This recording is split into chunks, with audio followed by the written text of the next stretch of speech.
ఈ విమానాశ్రయ నిర్మాణంలో భాగస్వాములు design, build, finance, operate, maintenance అనే మెథడ్ ప్రకారం నిర్మించారు. ఎట్లా నిర్మించారు సార్?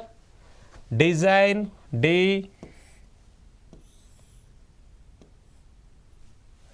తర్వాత బిల్డ్ బి, ఫైనాన్స్, తర్వాత ఆపరేట్,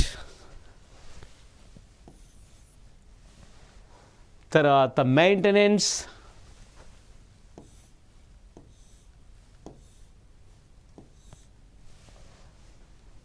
తర్వాత ఇంతే.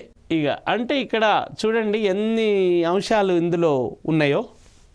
డిజైన్ చేయడము, బిల్డ్ నిర్మించడము, ఎఫ్ ఫైనాన్సు దానికి మరి ఆర్థిక వనరులను, తర్వాత ఆపరేటు నిర్వహించడము, తర్వాత ఎం మళ్ళా దాన్ని మెయింటెనెన్స్ కూడా చేయడము.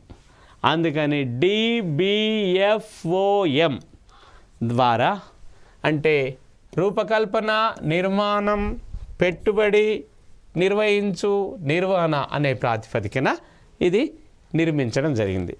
ఒకటి రూపకల్పన, డిజైన్, నిర్మాణము, బిల్డింగ్, పెట్టుబడి, మరి ఆ పెట్టుబడిని ఫైనాన్స్, ఇన్వెస్ట్మెంట్, లేకపోతే నిర్వహించు, మెయింటెనెన్స్ చేయడం, తర్వాత నిర్వహణ, నిర్వహించు, నిర్వహణ అంటే ఈ మెయింటెనెన్స్ చేయడం అనేటువంటి ఈ యొక్క బేస్ మీద, ఈ ప్రాతిపదిక మీద ఒక అంగీకార పత్రం, ఒక యాక్సెప్టెన్సీ, ఆ మ్యూచువల్ అండర్స్టాండింగ్ అగ్రిమెంట్ ఒకటి చేసుకొని ఈ యొక్క రాజీవ్ గాంధీ ఇంటర్నేషనల్ ఎయిర్పోర్టును శంషాబాద్లో నిర్మించడం జరిగింది.